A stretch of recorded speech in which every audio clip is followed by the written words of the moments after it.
नमस्कार दोस्तों, स्वागत है आप सभी का इस सीरीज़ में। आज का पहला क्वेश्चन सतीश कुमार जी का है। आप पूछ रहे हैं कि सर स्टेशन मास्टर की ट्रेनिंग के बाद स्टेशन का प्रेफरेंस लिया जाता है क्या? JDRTI चंदौसी में जिम की फैसिलिटी है या नहीं? अगर नहीं है तो क्या बाहर ज्वाइन कर सकते हैं? तो स्टेशन मास्टर की ट्रेनिंग के बाद जो लाइन ट्रेनिंग होती है, लाइन ट्रेनिंग के बाद जो पोस्टिंग होती है आपकी रिजल्ट के बाद, तो उस टाइम स्टेशन की प्रेफरेंस नहीं लिया जाता है, रैंडमली अलॉट किया जाता है स्टेशन। और दूसरी चीज़, जिम के लिए पूछ रहे हैं तो वहाँ कैंपस में कोई जिम नहीं है, बाहर आप जिम ज्वाइन कर सकते हैं, कोई दिक्कत नहीं है। नेक्स्ट क्वेश्चन कुंदन जी की तरफ से है। आप पूछ रहे हैं कि एसएम की सैलरी ट्रेनिंग स्टार्ट होने के पहले मंथ से ही स्टार्ट हो जाती है या 2-3 महीने बाद सैलरी मिलता है? तो एसएम की जो सैलरी होती है ये मतलब 1 से 1.5 महीने में स्टार्ट हो जाती है। 1 महीने की तो सैलरी ही मिलती है आपकी और 1.5 महीने लगभग लग जाते हैं प्रोसेस करने में। जैसे 10 तारीख को आप ट्रेनिंग है, 10 जनवरी को मान के चलिए, तो आपका जनवरी में नहीं आएगा स्टाइपेंड, लेकिन फरवरी वाले महीने में आपका स्टाइपेंड आ जाएगा। नेक्स्ट क्वेश्चन मोनू कुमार जी का है, एड्रेस से संबंधित है। आप पूछ रहे हैं कि हमारी फैमिली लगभग 29 ईयर से रेंट पर रह रहे हैं और परमानेंट एड्रेस विलेज का है जो अदर डिस्ट्रिक्ट में है। सर मेरे परमानेंट एड्रेस विलेज का दूं या जहां रह रहा हूं वहां का दूं? यही आपका क्वेश्चन है। आरआरबी चंडीगढ़ से हैं तो जो परमानेंट एड्रेस आपका है गांव का उसको दीजिए, रेंट वाले को नहीं दीजिए। परमानेंट एड्रेस आप घर वाले को दीजिए और जो रेंट वाला है उसको कम्युनिकेशन एड्रेस में दे दीजिए, इम्परमानेंट एड्रेस में दे दीजिए। Next question SK Sharma ji की तरफ से है। आप पूछ रहे हैं कि एसएम को ऑन ड्यूटी कैजुअलिटी हो जाता है तो फैमिली को क्या क्या मिलेगा? तो एसएम को ऑन ड्यूटी यदि कैजुअलिटी हो जाती है तो पहले तो एक्सीडेंटल मिलता है 25 लाख रुपए। फिर इसके बाद एक आदमी किसी को नौकरी मिलेगा, चाहे उनकी वाइफ लें चाहे उनकी बेटा लें, किसी को नौकरी मिलेगा। यदि बेटा को नौकरी मिलता है तो वाइफ को पेंशन मिलेगा। तो ये सारी फैसिलिटी मिलती है। और जो पीएफ का पैसा है, पीएफ का पैसा मिल जाता है, छुट्टी का पैसा मिलता है, मतलब जो रिटायरमेंट वाली फैसिलिटी हैं वो सब तो मिलती ही है। वाइफ या तो नौकरी ले या फिर पेंशन ले। यदि बेटा नौकरी ले रहा है तो वाइफ को पेंशन मिलेगा, बेटा को नौकरी मिलेगा। नेक्स्ट क्वेश्चन शुभम जी का है। आप पूछ रहे हैं कि एलआईसी के एजेंट का काम कर रहा हूँ बट मैं कोई भी एनओसी नहीं दिया हूँ, कोई प्रॉब्लम तो नहीं होगी?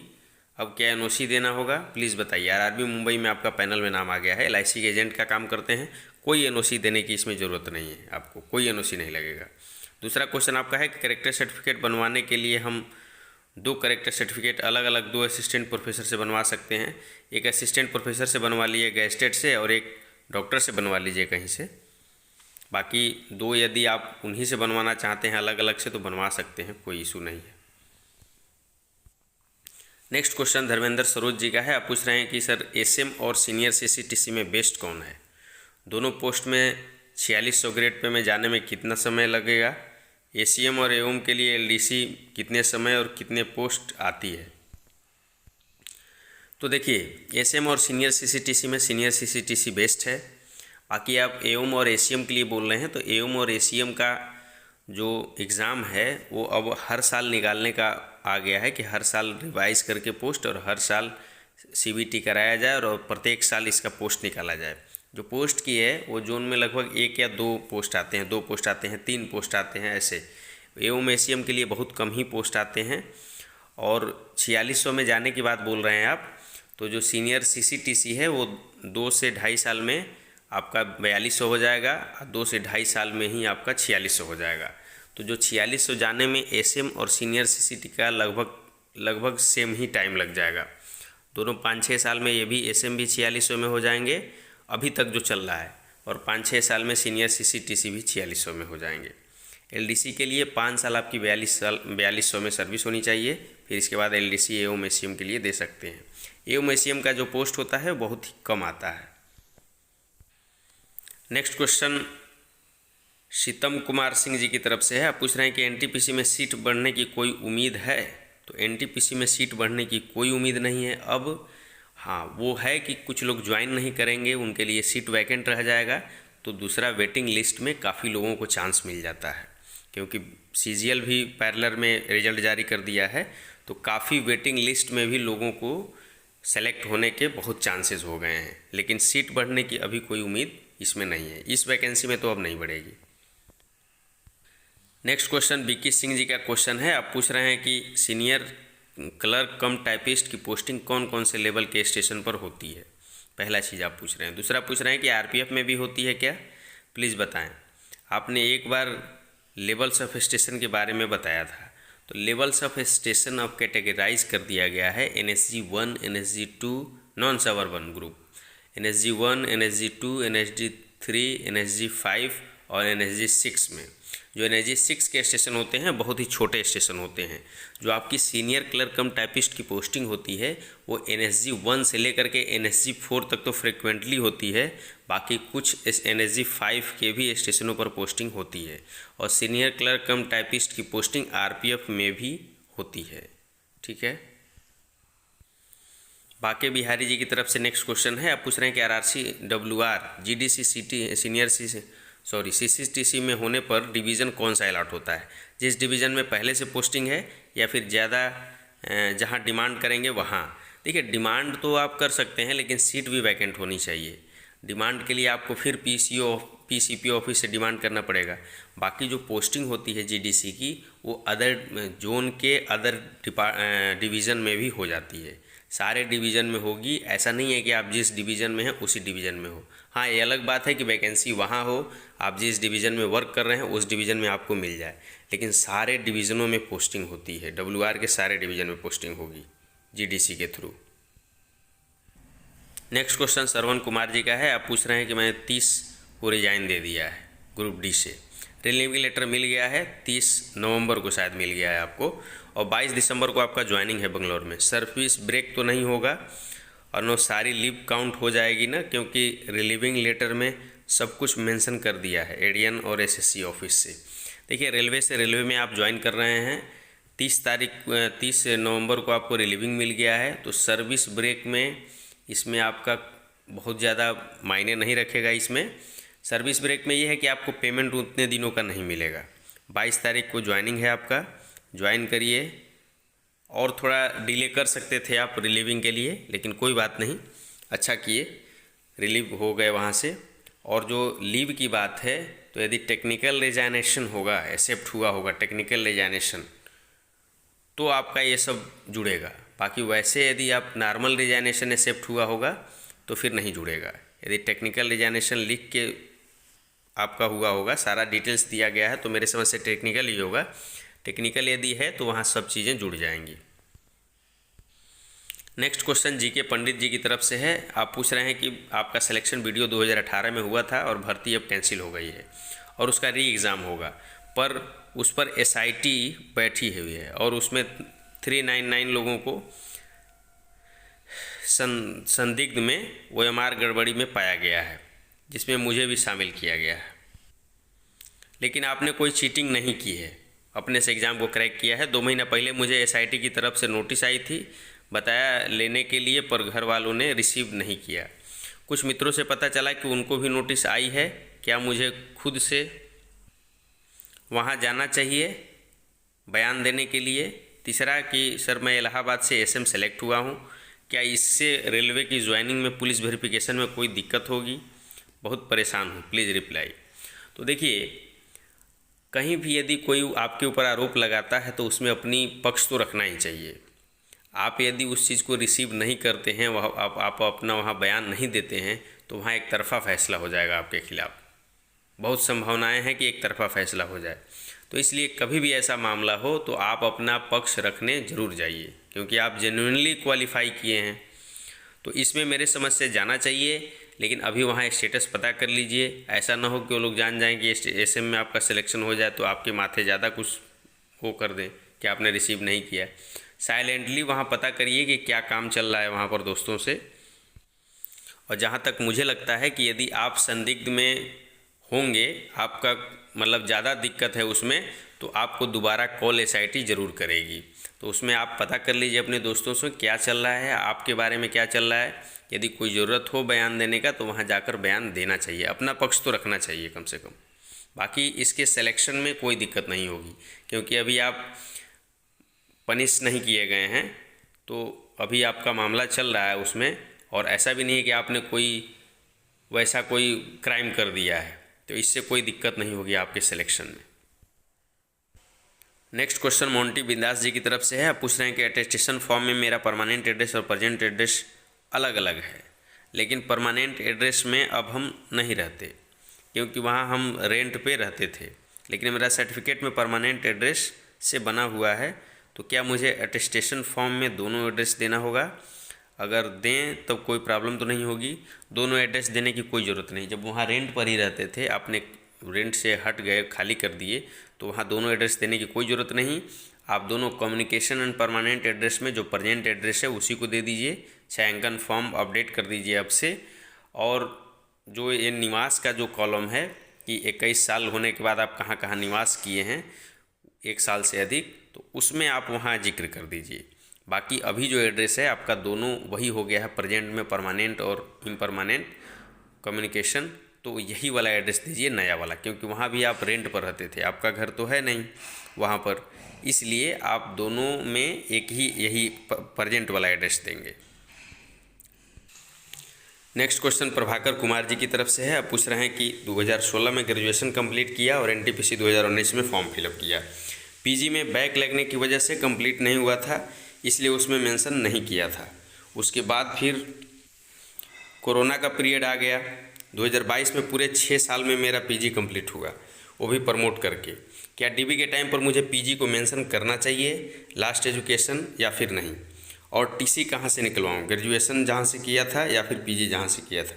टीसी की कोई ज़रूरत नहीं है और सभी डिवीज़नों में टीसी नहीं लग रहे हैं। टीसी केवल चेन्नई मांग रहा है टीसी, तो टीसी की कोई ज़रूरत नहीं है आपका। और पीजी को जब आपने कर ही लिया है, प्रमोट करके पास हो ही गए हैं, तो उसको मेंशन कर दीजिए, उसको बहुत इशू नहीं है। आप ग्रेजुएशन दिए नहीं हैं, सॉरी पीजी दिए नहीं है, इसलिए ग्रेजुएशन का चेक होगा, लेकिन आप पीजी का भी सर्टिफिकेट उसमें मेंशन कर दीजिए। दूसरा क्वेश्चन आपका ये है कि आप इस टाइम बीएड कर रहे हैं और 2023 में कंप्लीट हो जाएगा, कोई दिक्कत तो नहीं होगी। मुझे डीबी में बीएड का जिक्र करना चाहिए कि नहीं? बीएड का जिक्र नहीं करिएगा डीबी में। यदि करेंगे तो एक्सटेंशन लेना, एक्सटेंशन लेके फिर या तो कोर्स पूरा करिए उसको। और रेलवे आपसे इनकम्प्लीट कोर्स के बारे में नहीं पूछती है, क्योंकि आप परमानेंट कोर्स कर रहे हैं, रेगुलर कोर्स कर रहे हैं, तो उसके साथ सर्विस कैसे कर पाएंगे? इसलिए या तो आप कोर्स कर लीजिए या एक्सटेंशन वगैरह ले करके अपना बीएड पूरा कर लीजिए। लेकिन बहुत इशू नहीं है, आप बीएड को छोड़ भी सकते हैं, बाकी चॉइस आपकी है। फ्री ट्यूटोरियल की तरफ से क्वेश्चन है। आप पूछ रहे हैं कि आरआरबी इलाहाबाद में यदि लेवल 5 में एक बार जेडबलए वाले में नाम आ गया है तो क्या डीबी मेडिकल फिट होने के बाद हट सकता है क्या? क्योंकि कुछ लोग जिनकी प्रेफरेंस जीजी थी और वो अनफिट हो गए, वो लोग सेकंड प्रेफरेंस में आएंगे। देखिए ऐसा है, रिजल्ट तो अपडेट होगा ही, रिजल्ट अपडेट होगा, क्योंकि कुछ लोग मेडिकली अनफिट होंगे या फिर उस लेवल में A2 में क्वालिफाई नहीं करेंगे, तो उनको नीचे वाला प्रेफरेंस दिया जाएगा। रिजल्ट अपडेट होगा, लेकिन जो लोग क्वालिफाई हैं, बहुत संभावनाएं हैं कि उनको वो पोस्ट मिल जाए। सेकंड क्वेश्चन आपका है कि पिताजी के नाम में सरनेम में 2 लेटर आगे पीछे हो गया है, उसके लिए आप एफिडेविट बनवा लीजिए, 10 रुपीज़ पर एफिडेविट उसका बनवा लीजिए। तीसरा क्वेश्चन आपका है कि 10th में 0.83 के जगह पर 0.73 हो गया है।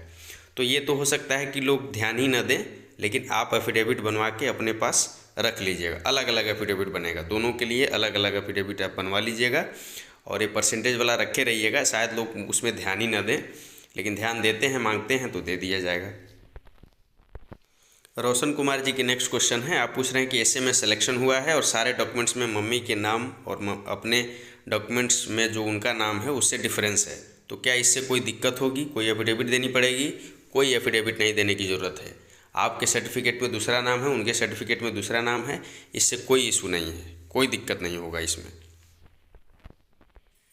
नेक्स्ट क्वेश्चन राम प्रकाश साहू जी का है। आप पूछ रहे हैं कि आपका सिलेक्शन आरआरबी रांची के एसीआर जोन से जीजी में हुआ है, मुझे कौन सा डिवीज़न मिल सकता है?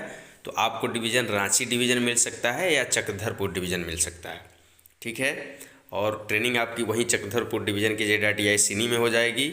और आपका निवास MP खजुराहो का है, तो जैसे ही आप ज्वाइन करेंगे तुरंत आपको म्यूचुअल मिल जाएंगे और आप अपने खजुराहो पहुंच जाएंगे।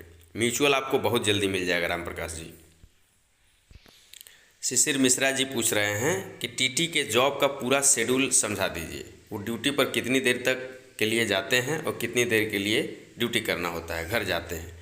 और ड्यूटी कैसे लगती है और क्या उनकी भी जीजी जैसी लॉबी होती है।